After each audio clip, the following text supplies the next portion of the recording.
good evening, and welcome to Conversations with MM. This is Marivir Montebon here in Woodside, New York. I am back from my vacation in Europe, and I'm so happy to be back. And I'm already out of my jet lag phase. So let's start the show. And I needed that vacation so much because it was the pandemic, and it felt like we were all in an aquarium, and slowly, gradually, the world got better. So I grabbed a chance, was able to get a good price ticket, and upon the invitation of my friend, Lace, we went to Europe together with my other friend, Debbie. So it was truly fun. And later on, I'm going to show you some tidbits of that journey, that wonderful vacation. We went to Holland, the Netherlands. We also went to Belgium and Switzerland. Very lovely place. So, in that journey of mine, in that vacation, I went to a place called Enschede in Holland to be able to participate or witness the graduation of the beloved son of my friend Lace. Actually, that was the reason why she went to Holland, because of Enzo's graduation.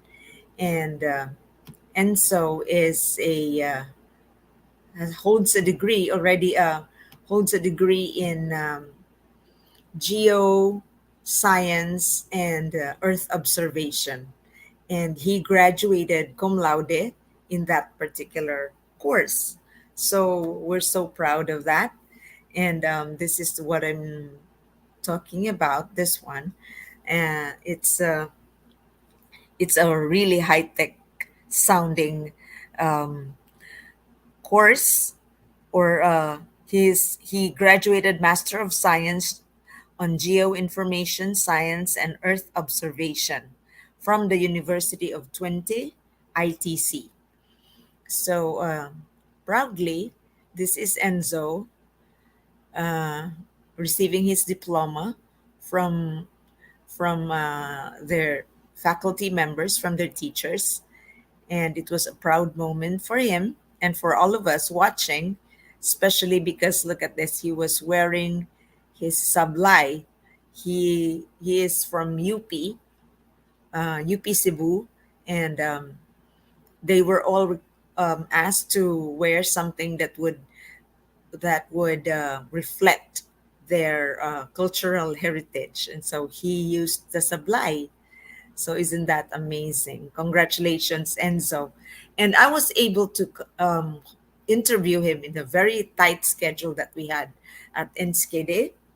Oh, this is me, by the way. Yeah. Enschede is a very um, progressive city in the eastern part of Holland, and it used to thrive on its textile industry, and now it has become a university city. And let's most of the young people live there because it's a almost, we could call it a college town. And so it's a beautiful, serene place. And now let me show you my interview with Enzo. Let's take a listen. Hi, Enzo. Welcome to the show, and thank you for joining us this evening.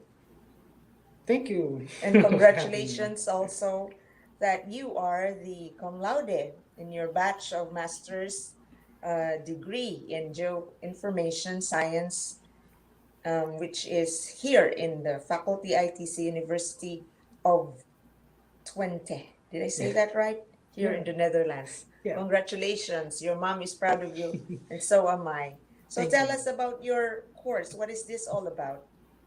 It's really basically about the science of where, or the science of location, and how we mix um, new trends in data science, artificial intelligence, and many other analysis methods with images from of the Earth, or of anywhere in the world, or even outside Earth.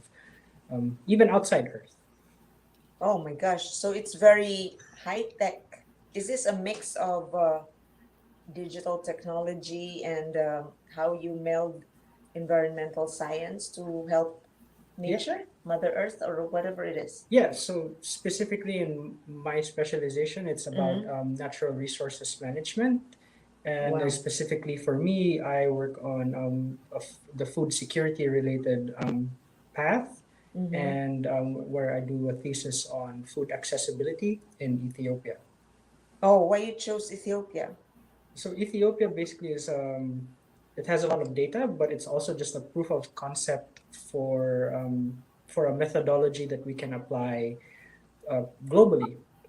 That's amazing. Meaning to say, we can do something in Ethiopia and can do it somewhere else Yes, to help exactly. to help the problem on food security, Yes, on food accessibility specifically, then yes, accessibility. yes, Uh-huh. So accessibility, meaning people having access to food. yes. So you mean what is your result of your study in Ethiopia? They don't have access to food? Yeah, it's not very straightforward. Mm-hmm. So it's, for example, in Ethiopia, we looked at where specifically in Ethiopia do people not have access to food, Uh-huh. and also we looked at when. So, for example, throughout the year, since Ethiopia is a very seasonal country, they depend highly on the season. Mm-hmm. So, there will be months in a year where food access is higher and where food access is lower. So, we wanted to find out where and when do certain areas have certain people have not or have not have food access or have really good food access. So based on that information, you are able to recommend to government or food companies where to invest, Organizations. something like that. Am I getting Yes. it right? Yeah, so basically the rationale for the study really is to aid in the sustainable development goals Great. because there are no clear indicators for food access. So this is one that we propose that it could serve as an indicator, one one component of food security that yeah, not just food companies but really looking at larger scale, for example humanitarian organizations, Mm. and because it's not really commercial is one possibility, but we're really looking at um, food and the ability to access food as a basic human right, Uh-huh. so it's really a humanitarian issue. So in the Philippines, which is also very challenged in terms of food security, is this something you're looking at that can be done? Yes, actually, so the Philippines is considered a low and middle income country, Mm-hmm. which, well, under our recommendations from the thesis, Mm-hmm. we did recommend the replication of such methods, like I see. improving and replicating such methods in all low and middle income countries, including the So do you think Philippines. this can be given to the Department of Agriculture, for example, that you can give this study to them to consider it Yeah, this could be in their used by programs? not just the DA but also, for example, DSWD, Mm-hmm. because our the implications of the study really doesn't lie towards the agricultural production because that's Mm-hmm. another component of food security, but it's really more on, for example, we look at economic access. So, what are the different causes why certain people can't, or certain areas or certain communities can't afford food.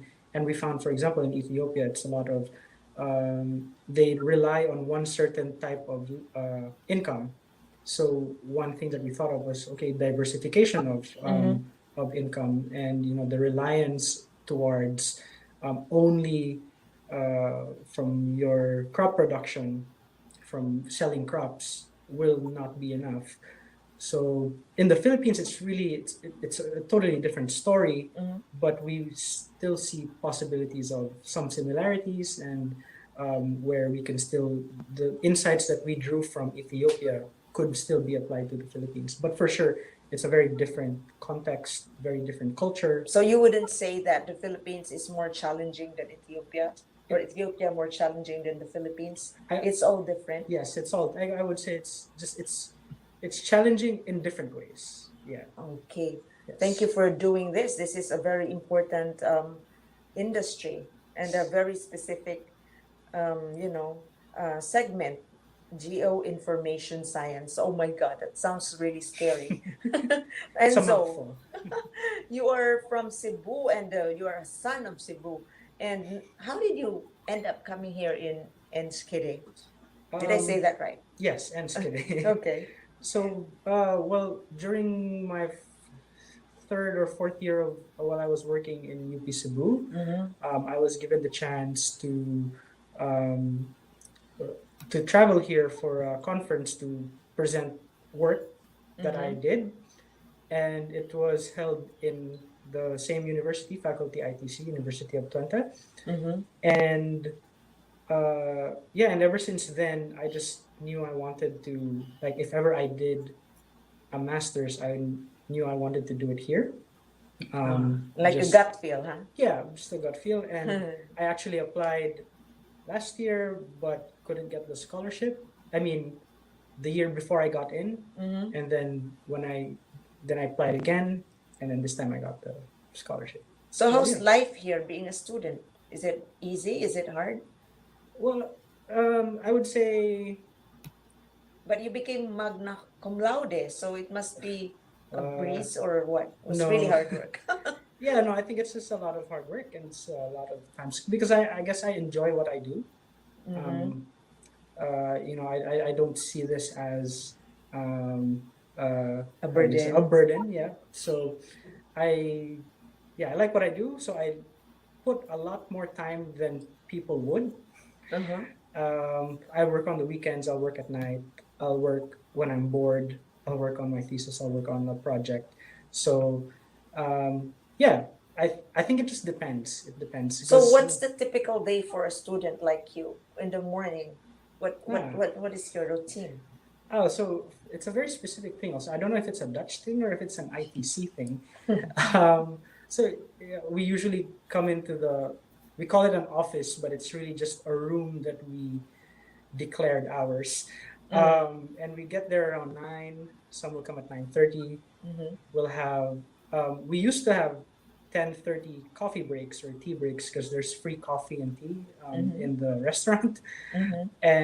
But then we stopped doing that because we felt like it was taking too much of our time.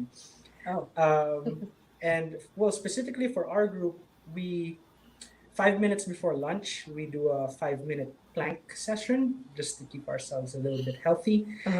Then we have lunch, go back to work, and then Work meaning writing. Yeah, and research. analysis, anything, writing, reading, anything related to whatever. So you your work as a thesis. team, and you have an advisor. Is that the system? In our case, yeah. So for example, for me, I have 2 supervisors, one the first and a second supervisor, and I just usually meet with them when I have things to update them on, or if I have very specific questions. Other supervisors will meet you weekly or bi-weekly.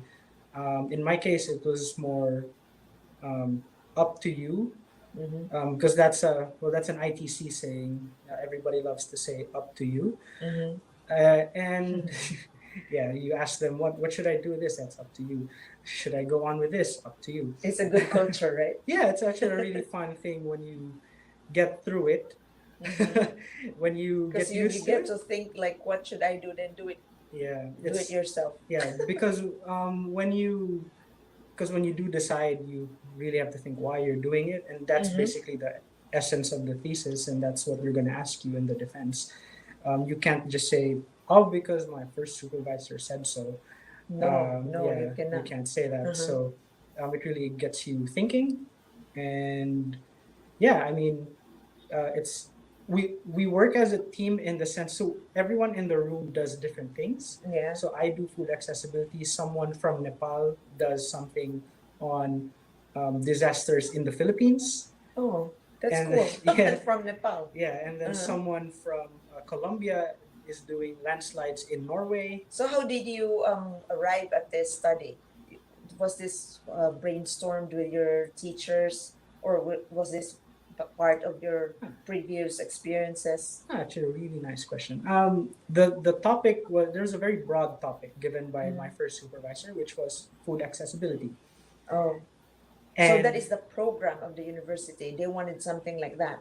Study. My supervisor had a research path towards food accessibility. Nothing specific, nothing clear. And I met with him, and he said, "Yeah, so I have some ideas, but I'm open to your ideas." We had probably 2-3 meetings until he sent me a paper where he said, "I don't know, maybe this might inspire you to think of what you want to do regarding food access." And then I said, "Yeah, this looks really nice. It's new, and so what if we do this?" And then from there we built the topic. If you ask them, they will say, "I did it all on my own," but I would like to believe that we built this throughout the course of 3 or 4 meetings until we finally got to what it is now. So your thesis took you 1 year to do?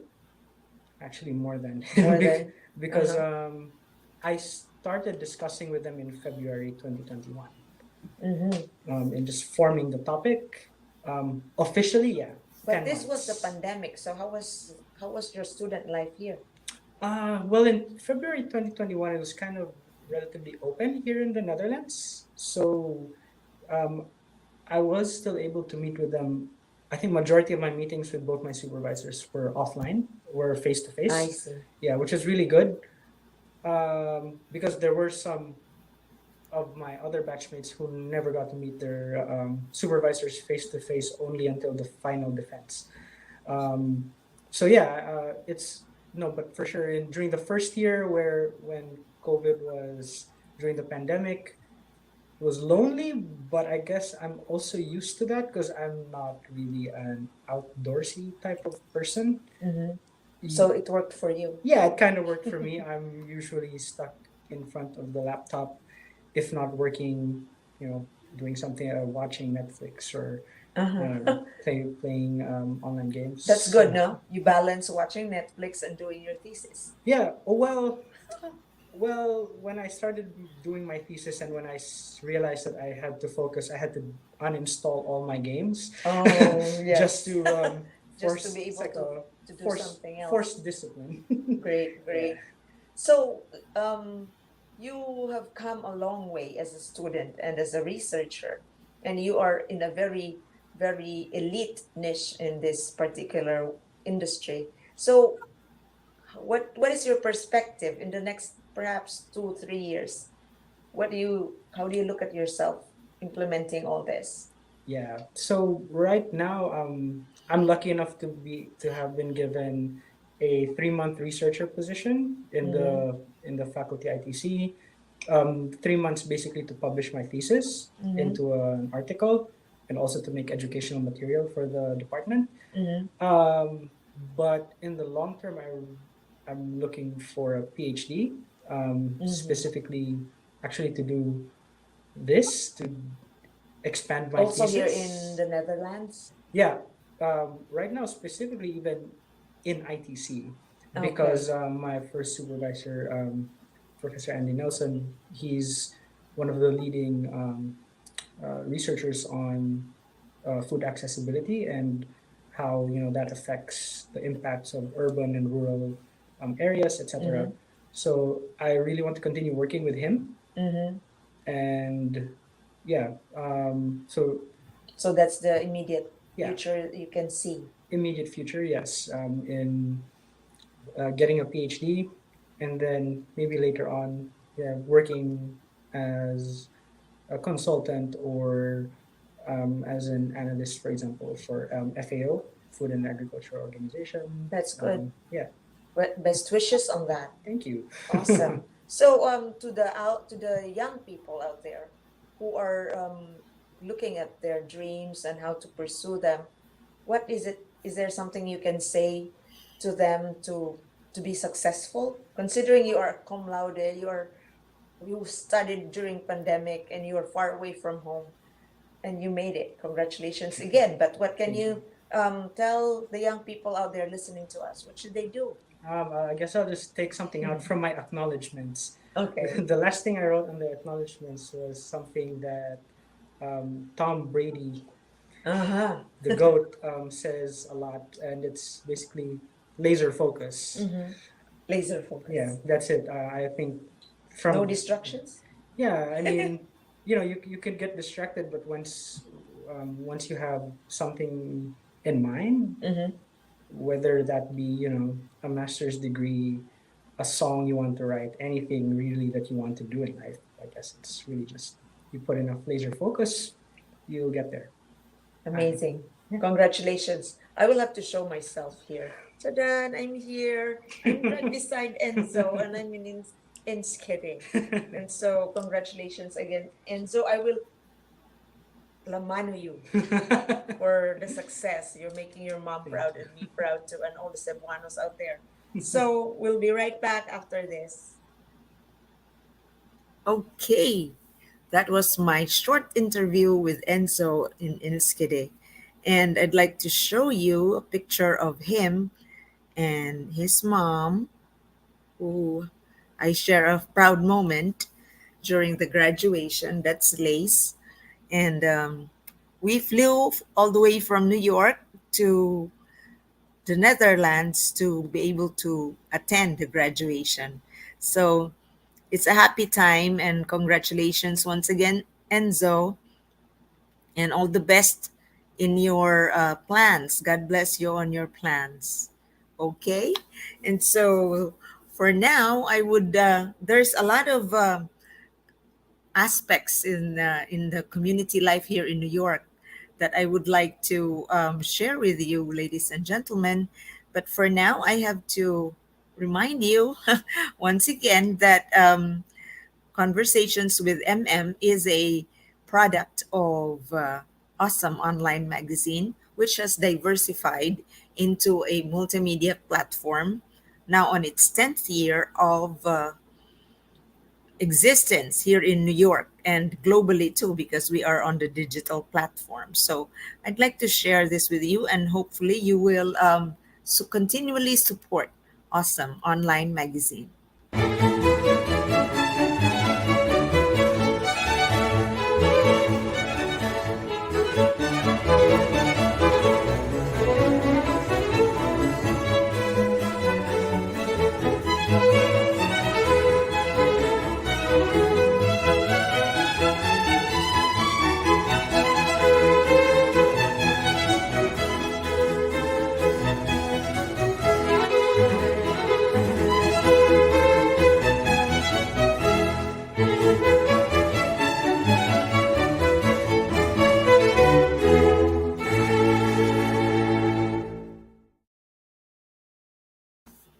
There you go.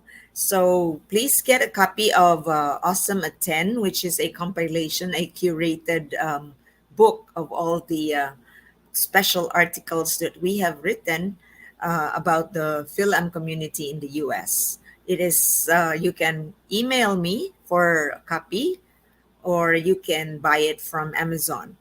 So I hope you will continue to support our little um, online magazine so that we continue to sustain our efforts in promoting local journalism, promoting truth, and inspiring the entire community to do good. Okay. So, right now, there is an auction going on called Giving for Good. This is brought to you by the Women's Federation for World Peace, New York. And they are selling pre loved clothes as a way to conserve um, our resources and to have affordable and beautiful clothes. At the same time, the proceeds of these of the auction is to finance the projects of that are sustainable in nature, that have environmental impact. So Actually, this afternoon I went to the office of the Women's Federation for World Peace, and there I am together with my twin, Merly, the uh, executive director of WFWP uh, New York, and the UN relations director as well. She holds two positions, and with her are the her team, members of her team in this wonderful and very enjoyable auction of pre-loved clothes. And we also have on in the picture, I was a customer. I was able to buy, and there's Dr. Laura Garcia, who's also bidding. She's holding a purse, which is owned by beauty queen Lara Kigaman. And so they're actually still bidding while we were there, and so it was so fun. The price just kept higher, so that was fun, and it's a very meaningful way of shopping. And here's another one, our photo of me and Dr. Lara and Laura and my twin Merly. So to until the auction at the office of WFWP at New York Hotel New Yorker on room 605 will end on Sunday, tomorrow at 6 p.m. So you still have a chance to go and see the wonderful clothing and other items. Here you are, being displayed. It has become their office has become a boutique of sorts. So go ahead, try to be there. New Yorker Hotel is on 34th Street and 8th Avenue. And when you purchase this pre-loved clothes, you're actually helping sustain environmental projects, which are being uh, financed by WFWP, such as this Albania Reduce, Reuse, Recycle campaign. And so this is in Albania, and you funds will be channeled to sustain the ongoing project. And also in South Africa, the Cloth Nappy Green Project, where baby diapers are being created, reusable ones, so that we won't keep throwing out and using a huge volume of material from trees. So support this one. This is amazing. And another project in the Philippines, the Permaculture Education Center. So they are developing young leaders to propagate permaculture in the rural areas. So these are very meaningful projects which are financed by our mere love of shopping for pre-loved items. So everything is connected and integrated.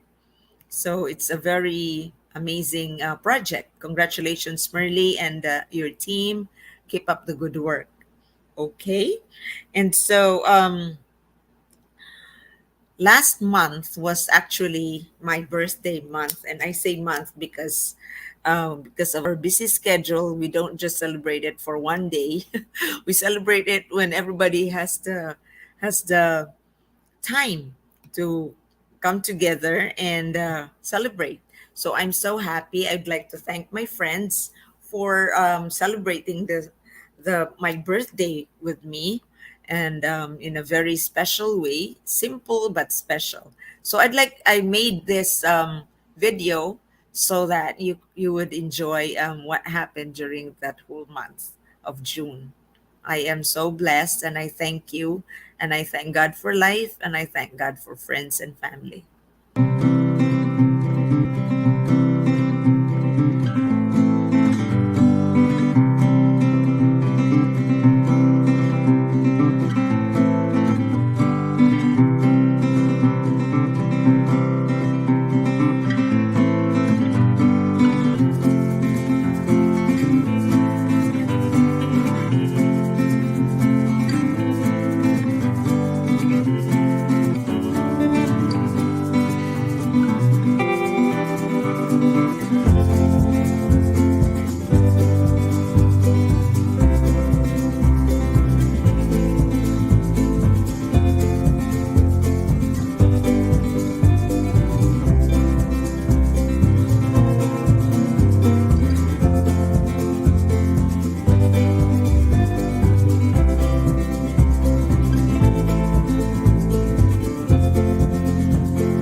There you go. I hope you enjoyed that video.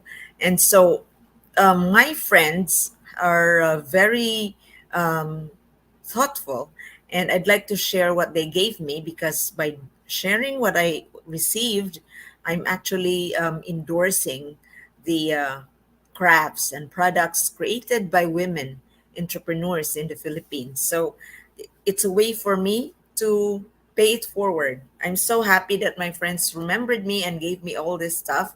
You know, the older you get, I didn't realize the plentier the gifts you receive. So it's so amazing.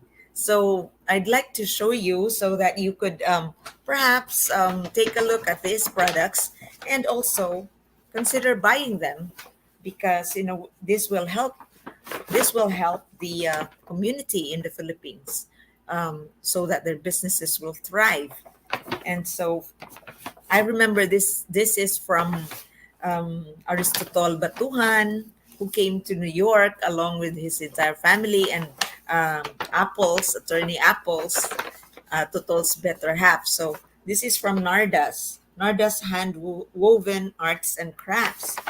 You know, Nardas is already a very uh, well-known brand, and it has reached uh, markets abroad. And I got this from Apples and from Totol. Look at this tote bag. It's so nice. It's so sturdy. It's Narda's product. It's ICAT products. And let me read the the label here. So Nardas is a proponent for original ikat creations, Narda Kapuyan. And so this is hand woven from the heart. And so this is produced in Bontoc, the weavers of Bontoc in the mountain province. So Totol, thank you so much for this. I am so proud using this tote bag. It's very sturdy and it's so glamorous to wear. When you use this, it's practical and beautiful. Shadan! Let me stand. Shadan! There you go. And so thank you, Tol. And also, I have, you know, just in time for summer, the gift came along with this fan. Dun, dun, dun, dun. Oh my God, this is the best because it's so hot. It's very warm. There's a heat wave upon us, even in New York or Europe. My God, puwerte kalimuot.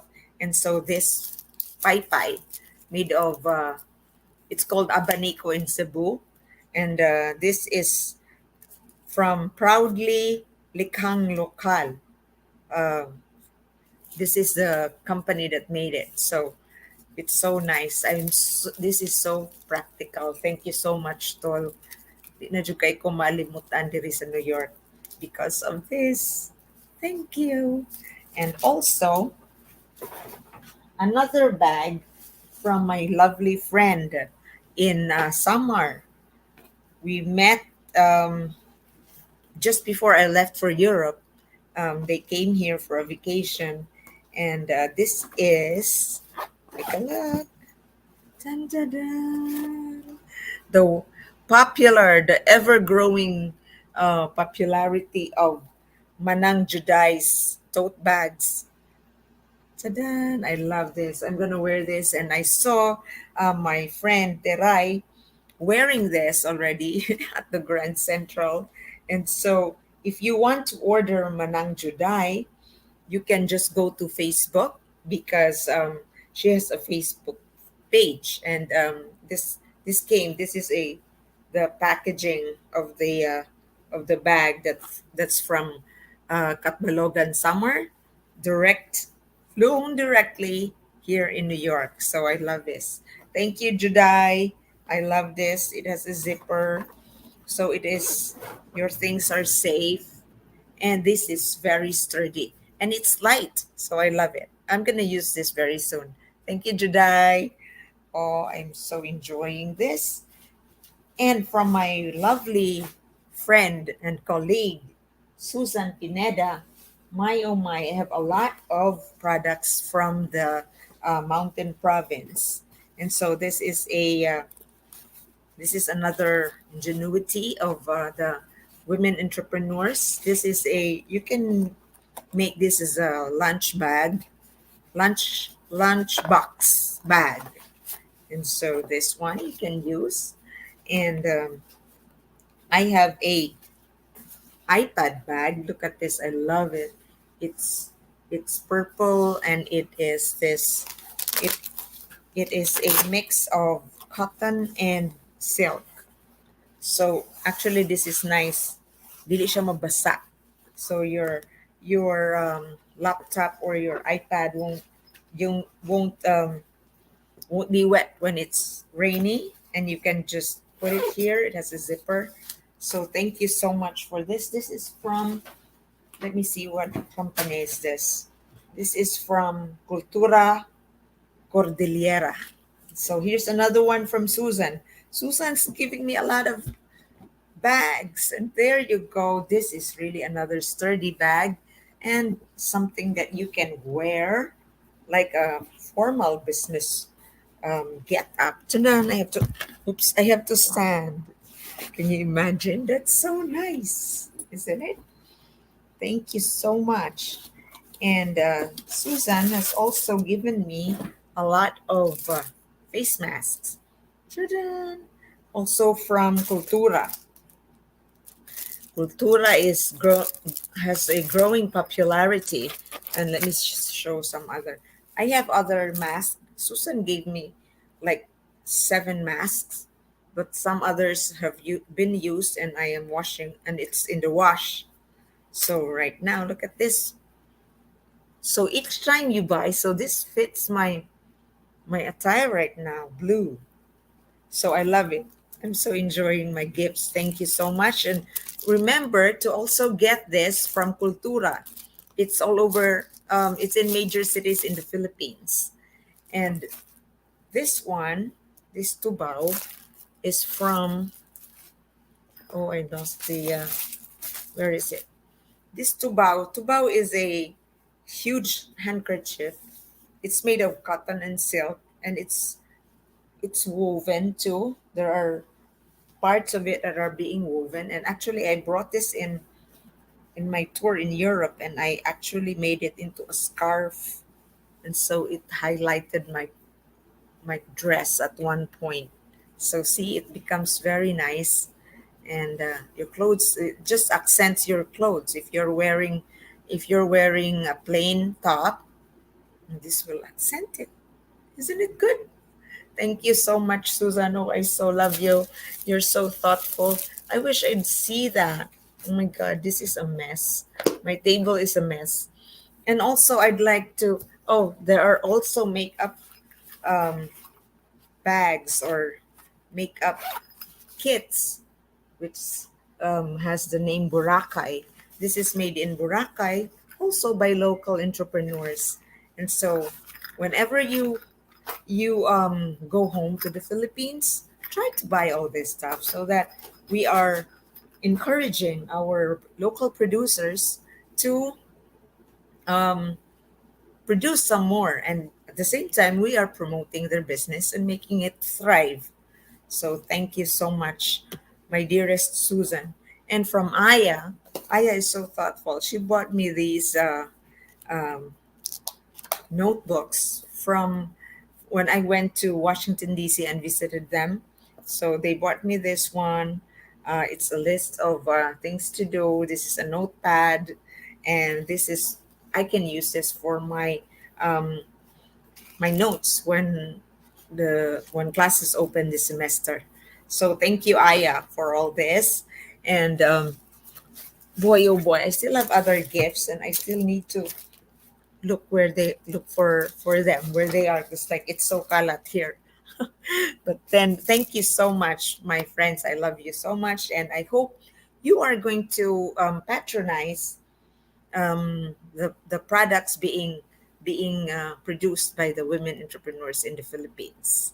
Okay, so Cultura Cordillera, and Narda Kapuyan, Manang Juday, and every other um, entrepreneur in the Philippines that you would stumble. I'm sure there's that in all provinces. Okay, so right now, before we close, I'd like to share with you my trip in Europe, the one in that we did in Amsterdam, because Amsterdam is very much Holland is very much a part of the history of New York. As you would know, um, New York used to be New Amsterdam because it was first colonized by the Dutch before the British came. So take a look at this and hope you enjoy this video that I prepared.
The guide is going to talk about the 7 bridges in a row, only to be seen from the water, because when you're in the street you're too high, and you see only number 1. And when you're on this level you can see them all. They are immediately after the next bridge to our left hand side, so if you want to take a picture, keep your camera ready. There's Waldo.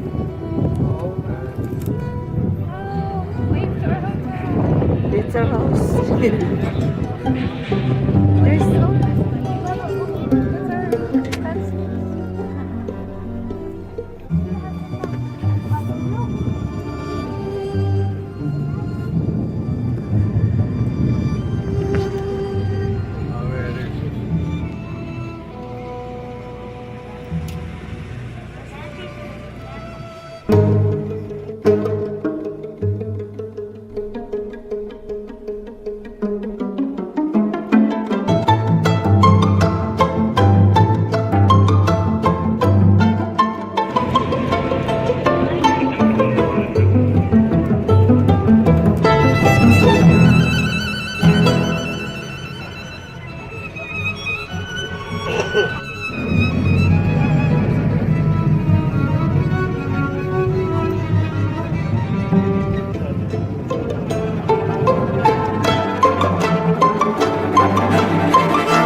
There you go. Proust. Cheers. Hope you enjoy that. And, 2 days, 3 days in Amsterdam would not be enough to be able to see the detail of its beauty and its vibrant life. It's amazing. It's an amazing country. It's an amazing city. It's the capital of uh, Holland, and it is a haven for tourists. So um, I really loved being there, and I'm so happy and blessed that I was able to go there with my friends, especially my friends. It was very nice. Journeys with friends are always fun and memorable. So I put it dear in my heart that that happened. And so finally, I found the company that makes this tubao, which I have already stylized into a good accent of my t-shirt, of my blue shirt. And so this is tubao, and this is the traditional handkerchief of indigenous peoples. And this is made by the Just Peace PH. And so your support of these handmade products, such as this tubao, helps to provide livelihood for indigenous people. So whenever you are in the Philippines, look for products like this so that you can help promote the businesses of our kababayan. Okay. And also, I got this also. I love this. This is a very practical tote bag, very sturdy, and it has Tatak Philippines. And so when you go shopping, you try to get something that is sturdy and recyclable, such as this. And this is also from my friend, my sister, my spiritual sister, Susan, from Washington, D.C. Thank you so much. And so this has just that's it for now for this episode. And thank you so much, everyone, for the time shared with me. And I hope to be able to see you again in our next conversation. And in our subsequent episodes, I will continue to share our vacation in great countries like Switzerland and Belgium. So for now, it's bye bye and thank you so much for your time. Take care and God bless us all.